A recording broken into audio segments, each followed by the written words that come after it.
Les tableaux qui parlent, une série de podcasts par Francis Rousseau. École de Fontainebleau. Gabriel d'Estrées et une de ses sœurs, vers 1594-1595. Huile sur panneau de chêne, 96 cm sur 125, Musée du Louvre, Paris. Mais que font ces trois dames? Qui étaient-elles? Où vivaient-elles? D'où venaient-elles? Et autres questions existentielles du même acabit. Corneguidouille. À la première question, que font-elles? Eh bien, cela paraît clair. Elles se pincent le téton dans une baignoire, pendant que la troisième rapièce des vieux chiffons derrière un rideau rouge. Vicieuse. Devant une cheminée rougeoyante, mais presque éteinte. Il faut dire qu'étant donné la tenue de ces dames, il ne doit pas faire très froid dans la pièce. Quoi? Tu connais pas la renardière? C'est génial, ça fait des centaines d'années qu'on est là-bas, on est ravis.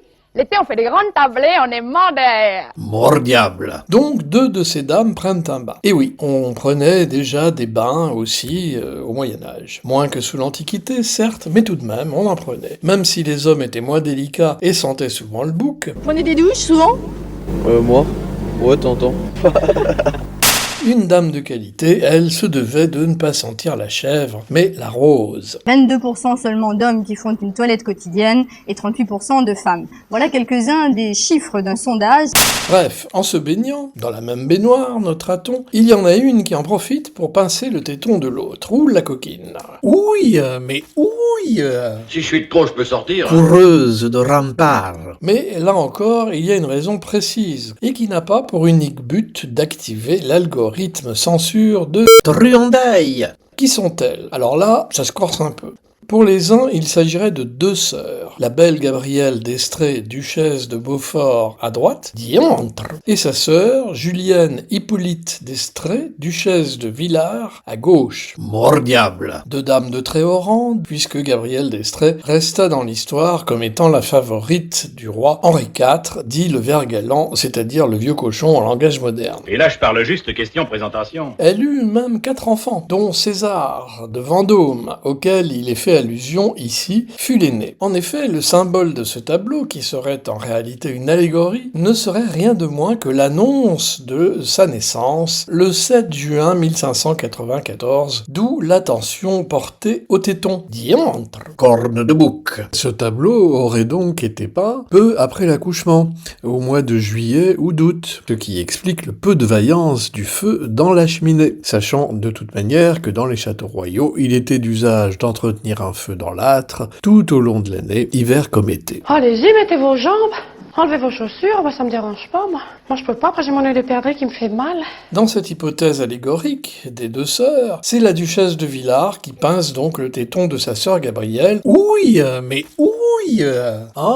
Pour attirer l'attention sur la source du lait maternel du bâtard royal. Diantre. Quant à la troisième dame, qui fait de la couture derrière le rideau rouge dans le fond de la pièce, elle ne serait autre que la nourrice du petit César, occupée à coudre ses petites barboteuses. Il faut pas que j'oublie de manger mes pruneaux, moi.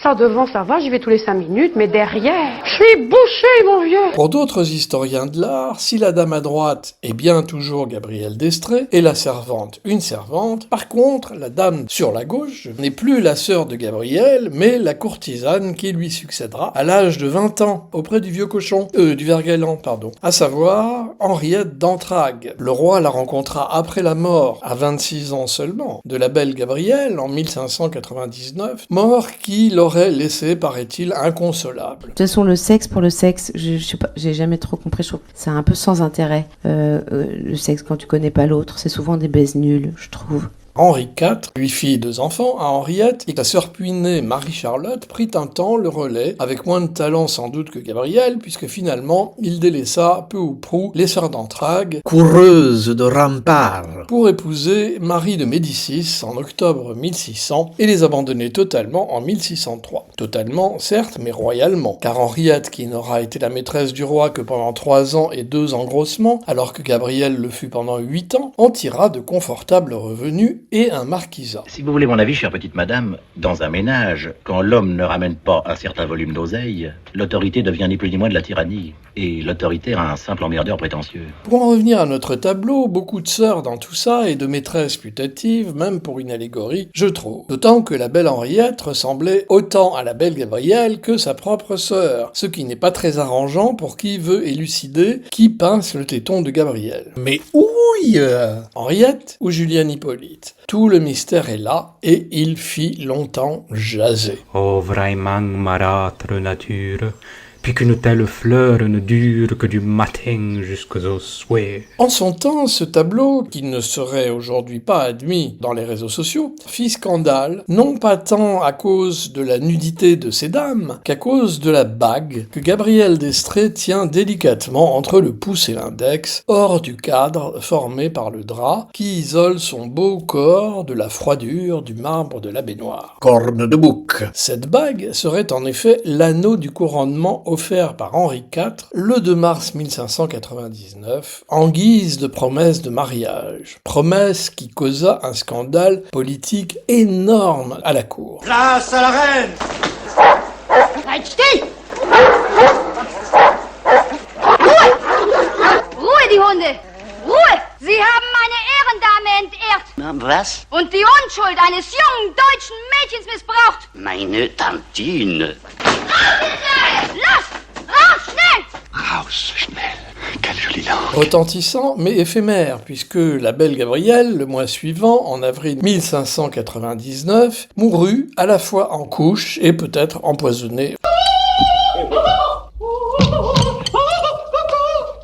Un citron givré qu'elle aurait ingurgité juste avant de devenir toute grisâtre et souvent citée. N'ayez pas peur, chez nous, on a l'habitude. On perçoit dans le fond du tableau un mobilier recouvert d'un drap de velours vert, ainsi qu'une cheminée avec un feu encore rougeoyant, censé symboliser le destin de Gabrielle. Au-dessus de la cheminée est suspendue une peinture, partiellement visible, qui montre le bas d'un corps d'homme, nu, avec une couverture rouge cachant ses parties génitales. Le ver cochon en personne, peut-être. Il était partout, le ver galant, et pas seulement au-dessus des cheminées, mais surtout derrière chaque porte. Oui Mignonne, allons voir si la rose qui ce matin avait déclose sa robe de pourpre au soleil. A point perdu cette véprée le pli de sa robe pourprée et son teint au votre pareil. Ah, ce tableau eut un tel succès qu'il introduisit le thème de la dame au bain dans la peinture du nu de la Renaissance française et fut copié à de nombreuses reprises, quelquefois même en changeant les actrices. Ainsi, il en existe une version par François Clouet représentant Diane de Poitiers, soit avec Marie Stuart, soit avec Marie Touchet, on ne sait pas très bien non plus. Et si j'avais beaucoup mieux que ça? Une autre version, conservée au musée Condé, où la sœur est remplacée par la nounou tenant le bébé, César de Vendôme dans ses bras. Et si j'avais beaucoup mieux que ça? Et une version où Gabrielle porte une robe de bain transparente qui voile hypocritement sa nudité. Et si j'avais beaucoup mieux que ça?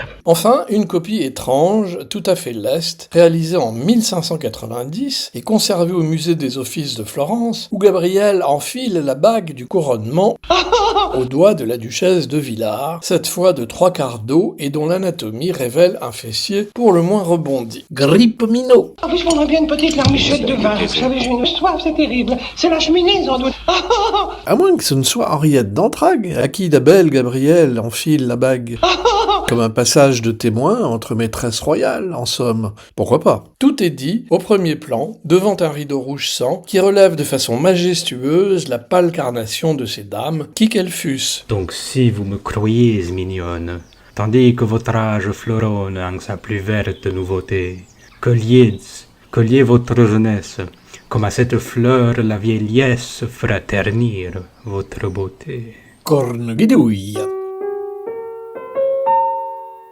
Ponctuation sonore. Le cave se rebiffe. 1961. Jean Gabin, Bernard Blier, Franck Villard, Martine Carole. La folie des grandeurs. Don Salluste déchu. Louis de Funès. Yves Montand. Valérie Lemercier. Best-of. Blanche Gardin. Je parle toute seule. La cage aux folles 2. Sondage. Micro-trottoir sur la propreté des Français. Réalisé en 1983. Pierre de Ronsard, mignonne, allons voir si la rose était éclose. Corne guidouille.